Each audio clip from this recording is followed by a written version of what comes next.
Hi, I'm Megan. I'm a veterinarian assistant.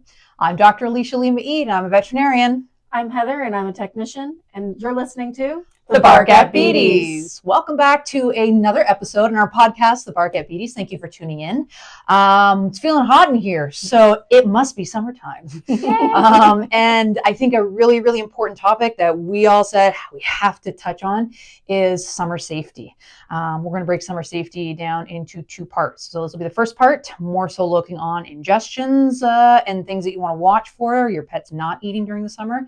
Second part will be on our next episode, and it will focus on heat exhaustion, things to watch for, all other emergencies or things to be mindful of. But today we are going to talk about some things that you got to be careful of when you have pets around, especially it's summertime.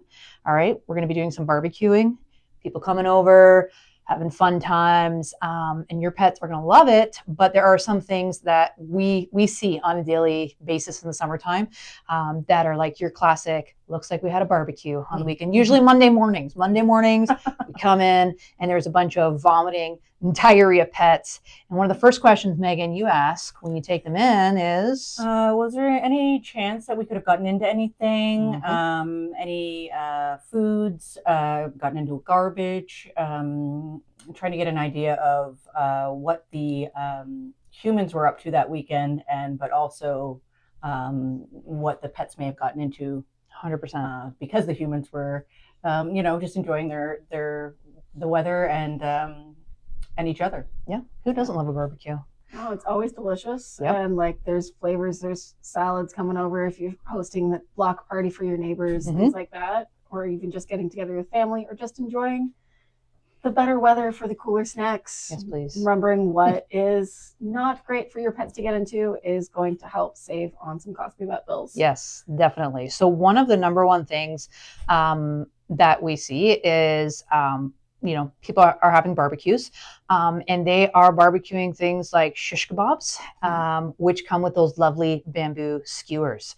And you don't think anything of it, right? You have your barbecue, you pull the delicious goodies off of the skewer, and then where does that skewer go? It goes in the garbage. And sometimes those skewers can poke through the garbage, or they roll off of the plate, or you have your plate there, you go off to do something else, and your dog helps themselves to also a shish kebab. Hey, they're down for the party too. They want to party. But the problem is that skewer can actually puncture. And we've seen that before where either it gets stuck in the throat somewhere, or the dog manages to swallow the whole skewer, and it actually becomes a penetrating foreign body in the stomach. And that can cause some real serious, oftentimes lifelong debilitating complications. It's something that it has to be taken to surgery right away to get that skewer out, because as sharp as it is on your fingers when you're putting it on the barbecue, those skewers will literally pierce through the intestines, the stomachs of pets, and make them very, very sick very fast. So you really want to be careful with shish kebabs, and especially those skewers. So one of the recommendations that I have for things like that is I always make sure to cut them down or break them into very, very small little pieces, and then wrap them in something so that hopefully if your dog does end up getting into the garbage, they have to go through layers before they can even get the sharp wooden pieces. And the sharp wooden pieces, the little broken pieces, are not great, but they are better than one giant stick getting stuck. So make sure you're breaking them apart. Make sure you're putting them in something, inside something, and then putting that in the garbage so that your pets can't have access to it as easily. And watch your plates. Yeah. Make sure there's plenty of garbage bags around and not where the pets can get to them. Yes, please be mindful of the garbages. What is one of the other things? So we have our skewers. Yep. If we're just talking about ingestion, being summertime, we're at the beach. We've seen pets ingest sand. And to paint a picture of that, ingestion of sand traveling through the digestive system is equivocal to sandpaper traveling through the digestive system, in which case it's abrasive. It can have very detrimental effects. And we have even, experienced a surgery in which that was the ingestion itself. We were just enjoying a nice day at the beach. We were digging as far as the owner could see, but we didn't know that we were also digging and tasting and digging and tasting. And that was the swallowing. That was the problem. Yeah, that's what it was. And you would think, well, why would a pet eat sand? Well, sometimes, you don't think of it until later. But how many times do we bring like a lunch, right? Hot dogs, for example. And if there's any juice, left over, or any kind of sauce, and some people just, toss it onto the sand and go about their way. Well, the dog is going to smell that. The dog is going to lick that. And when they're licking up the juice, because they're drawn to the smell, they're ingesting all that sand. Very similarly to that, Megan, is gravel. So Yes, we have seen it awful. It was a family that was doing renovations, and the team that they had working there, they brought in their own lunch, and they had hot dogs, and the grease from the hot dogs, after they were done, they just dumped it into the gravel nearby. Well, then the dog went by smelling the grease from the hot dogs and actually ate gravel. So think of like a little hacky sack. That's what the stomach was like, except instead of it being a toy, it was a dog's stomach, and that dog got really, really sick. So we had to go into surgery and try and scoop out tons of little gravel. So do not let your pets eat gravel. Do not dispose of any kind of liquids, oils, grease, sauce on the ground. Dump it, somewhere that is appropriate or safe, away from your pets. Yeah. Because they don't mean to, but it tastes good. It smells good. So of course they don't know the difference between gravel and something else. They're going to eat it. Dogs think with their stomachs. Yeah, they do. 100%. I remember that surgery and bag of marbles. That's what it sounded like for anybody from the 80s or 90s. We used to play with those. Yeah, for fun. Yeah. But, so that's a big one. And again, things that you wouldn't think. You're like, oh yeah, I'm just like dumping the grease. Not only do we worry about like things like gravel or sand, but just the grease alone can really, really, really make your pets very, very sick. They are not designed to handle that level of fat and grease, and we have seen pets become incredibly ill from eating grease out of the grease trap from a barbecue once it cools down, or even eating again a bunch of hot dogs or things that are greasy and fatty. They end up with something called pancreatitis, which can be a very, very debilitating condition in which the pancreas gets incredibly inflamed. In doing so, it causes a lot of disruption, pain, and damage to the surrounding organs, specifically the digestive tract. And these pets are critical. Sometimes if it's recognized early, they can be treated, they can be hospitalized. But I have seen, unfortunately, the other end of that, where there's just been so much damage from that these pets, unfortunately, some don't make it, or they become very sick. So please do not feed your pets greasy, fatty foods, because even if they're fine or they're enjoying it, it can have some significant health effects for them. And correct me if I'm wrong on this, but once they've had pancreatitis once, they're more prone to get it again. You right? got it, buddy. And even then, it's not like they're going to, every time they get hot dog water, it's after they've had it the first time. It can be just a little bit of a deviation from their diet, a little bit extra fat that triggers it the second and the third time around. Absolutely. Yeah. Heather one. is totally right on that. Once that, I always think of it, once that pancreas has been primed and it's experienced that level of damage and inflammation, they're always going to be prone to it. And even just little bits. And they can also develop other things too from pancreatitis, like diabetes, which you think, well, what's the connection there? Well, your pancreas is responsible for producing insulin in a lot of cases. And so if that pancreas has been so inflamed and it's been damaged from that pancreatitis episode, you can actually damage and destroy the areas of the pancreas that produce insulin. And so now this pet is no longer able to produce insulin because it's had pancreatitis and is now diabetic. We see that quite a bit. So there's a lot of reasons why we really want to be conscientious about what they're eating, what they're getting into. Yeah. Go ahead. All right. I was just going to say another thing that, like at the barbecue or if you're at the beach and having a beach fire, it's sweet corn season or just about to be. So with that comes corn on the cob, which fantastic. It's a great time.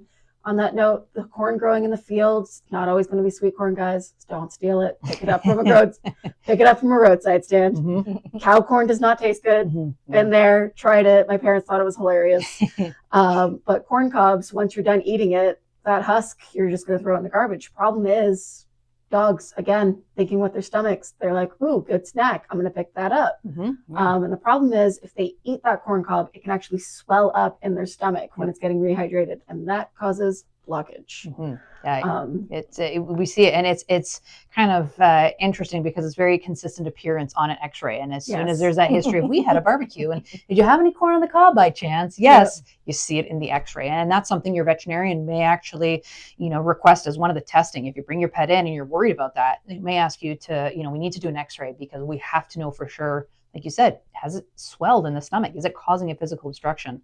But corn on the cob is something that we always associate with summer. Yep. Or even a case we've seen recently, which was, I would say, an ingestion fail, and has to do with summer activities, is fish hooks into pets. Yes. Good one. We come home from fishing. We don't clean our lures. When we might have gotten a catch and release, and it has that smell of fish on it, and that is that might as well be a all-you-can-eat buffet for a cat. It's incredibly luring. Okay, Dr. Ben. Yep.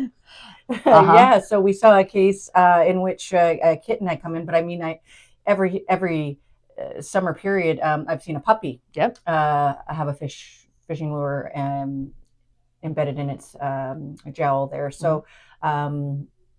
And comes with and you can't just pull them out either, right? Like that's the thing. I think people think, oh, you can just pull them out like you would on a fish. You can't, because they have the prongs on them. So once they puncture through, if you try to pull it back, they have prongs preventing you. So oftentimes those pets are frantically trying to get rid of it. They're making it worse. It's tearing, and they have to come in, and we have to oftentimes sedate them, give them really good pain medication, and cut that lure out. So, you see some of these lures. I mean, I get it. They are appealing. They would lure me in. And their little fish. Of course, a kitten's going to see that and it's going to be like, that must be for me. All the toys that they make for cats are little fish and mice and things. So of course, it's going to be natural for them to. That was a good one. Yeah, Megan, it's checking all the boxes. It smells like fish. There's a fish on it. Looks like fish. Except for that pointy part. It would have been a fish toy. It's a fun shape to throw around. Yeah, the paw, or not on their lip, but in their paw too. I've seen that where it gets stuck. Yeah. It's actually a great toy aside from the spikes. From the barbs. So, that part makes it not great. But also fishermen, you guys already know this. If you're taking your dog fishing with you, you're mindful of where they are in relation to your lures as well, because they can get hooked there too. Yep. Another thing, just kind of going back to the barbecue side, is rib bones, steak bones. Yep, been there. Bones. Oh man, it is so appealing for them. Chicken bones too, like chicken wings, all the bones, all of the bones. That are, huge hazards for pets because, of course, they're going to want to eat it, especially those cooked bones. Yeah. If they've been cooked, they are more easily broken apart. So they are friable, they shatter or they splinter. So the dogs are going to chew them and they've lost their integrity. So they're going to break down. And again, bones broken create shards. And if they ingest those shards, that literally is taking a razor blade and slicing their intestines. I remember a few years ago, myself and one of the other technicians, Kelly, we were in a case where the dog was literally having bloody diarrhea, and so we had to examine the hind end. And what I was pulling out, from the hind end with gloves was literally just shards of bone mixed with grit and diarrhea and blood. And I felt so bad for this dog. Things were moving through, but at what cost? I remember, and Kelly took one look at me and she said, how do I always end up in situations like this with you? And that's Vet Med. Well, Kelly, you signed on for it. Yeah. So, and that poor dog, if you think about that, was coming out the other end. So from ingestion to tail, those bone shards had been scraping and slicing and cutting. That dog was very, very sick. So please be mindful of your bones, especially those cooked bones, because they're going to smell great, but can pose significant problems. And not always at the barbecue either. I've been on walks with my lab, and after garbage day, there's been some ribs left over from the garbage. The wildlife have gotten into it. The ribs have. I don't even know how this has happened, but it's happened twice on walks where I've had to reach down his throat and grab out a full rib. And you have to wonder, is someone just walking down the street eating ribs and just tossing them? But it was definitely remnants from garbage day, and it only my quick reflexes is the only reason he, didn't have to come in for more diagnostics. Yeah. So. Yeah, it's incredible how fast they can just snatch yeah. something up. And what was that? And typically when you call their name, they start to eat it Oh, faster. faster. So, they know they're not supposed They're not to, but supposed to. like it's delicious. Oh yeah, Mom. they know what they've done. So yes, please. Yeah, that's a great call, Megan. Even just this time of year, walking your pet after garbage day, don't just let them willy-nilly go smelling around properties, because you never know. And one of the other things that people partake in summer holidays is marijuana usage, and we do see marijuana toxicity. It is something that, you know what, there is no judgment, no shame around it. If you suspect that your pet has ingested marijuana in whatever form, whether it's edibles or any other kind, just tell us, because there's no judgment. It's all about, let's find out what your pet could have gotten into, so we can act as quickly as we can before any of those signs take place, and then we have secondary changes. Because that's something, and it's even if it's not you and you're thinking, well, that's not something that our family necessarily participates in. But again, just like Megan said, think about, if you've been on a walk recently, your neighbors. Do you live by a park? Do you live by a catwalk where you have people walking up and down? All of these places that it doesn't always have to be in your property. You got to be mindful of surroundings. Yeah, and we're just asking questions to kind of narrow down the diagnostics itself, not placing any kind of judgment. We want to just get to the root cause of what's going on and treat. And and we're not cops. We're not cops. We're not cops. I mean, if this is the heat, I'm Sandra Bullock always. And Megan is definitely Melissa McCarthy. And Heather is the supervisor that keeps us back on track. That's right. Yes. Yeah. The captain, I can see that. The captain, yes. And so things I think to watch for if you are suspicious that, you've had a party or you've had a get together or you've gone out for a walk and suddenly your pet is not acting right, things you want to watch for that would lead you to make an appointment with us is if you notice that your pet is vomiting. And I mean consistent vomiting. They drink water, they're vomiting. They're dry heaving multiple times. Maybe they're bringing stuff up, maybe they're not. Any kind of straining to have a bowel movement, that's a big one too. Or the other end of the spectrum, if they are just constantly having bowel movements, whether it's bloody or watery or discolored, if your pet is in any way doing like a hunched position, we tend to see that too when we're bringing them in. They're hunched. That's a sign of pain in their abdomen, and that's what they do. They kind of hunch. They're oftentimes very stiff.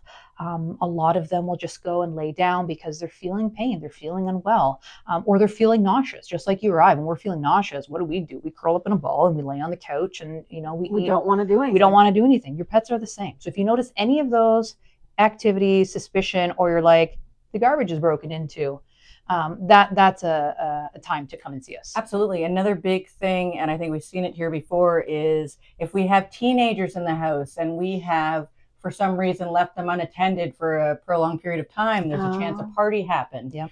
Or just the state of the rooms. In which just the state of the rooms. Yeah. Right.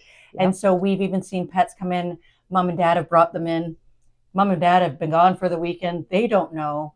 As far as their teenager angel baby is concerned, nothing happened while they were gone. Not Johnny. We bring the dog in. We ask the questions. No, there's no possible way he could have gotten into that. 1 second, let me call my son. Yeah. You did what? Yeah. Okay, now at least we have. You can deal with that, on the side, but now at least we have narrowed down and we have some treatment options for you. Yeah, 100%. That transparency, when it's, related to your pet's health, it's just transparency, right? And that just helps us make our jobs much more efficient, and we can narrow down to treatment and what we need to do to get that pet feeling better. Because we'll definitely ask what seems like weird questions, but we promise in context it makes sense. Mm-hmm. Because like teenagers, messy bedrooms even. Oh man, they were watching. Don't even get me started. Moldy pizza crusts. Moldy pizza crust. Okay. We've had a puppy sick with that. Yeah. It's like, okay, there we go. Kid is cleaning their room right now while we're here. Mm-hmm. It's like, yep, they're gonna keep it that way if they want to go anywhere. Yeah, no, that's a very good point. Yeah. Moldy bread is not great. But yes, having a pizza party in the room and a slice falls down the side of the bed, and I'm not seeing that again. Yep. But the lab will find it. The lab will find it. He'll, We'll find it. he'll either find it now and get pancreatitis, or he'll find it later and get pancreatitis. With mold. Yeah. Yeah. Exactly. And there goes your allowance for the next 5 years. Yeah. So there's a lot of things that we all look forward to in the summertime, but there's a lot of things just to be mindful of. Watch what your dog is getting into. Watch them when they're going on walks. Be mindful of how you're disposing all of those post barbecue leftovers or bones or skewers. And if you notice anything that you're concerned about, or you're worried, or your pet's just not acting right, it is best to take them into the clinic, because a lot of times, for bones or for skewers, these kinds of things, the faster that we can treat and intervene, the better the outcome for the pets. So, you can't blame them; they're following their nose. But we know better because we're the owners. So, as always, thank you for tuning in. If you have any questions or comments, please leave them in the comment section, or send us a message if you have something on your mind that is a burning question you want us to answer. Until next time, thank you for tuning in to the Bark at Petey's. Bye.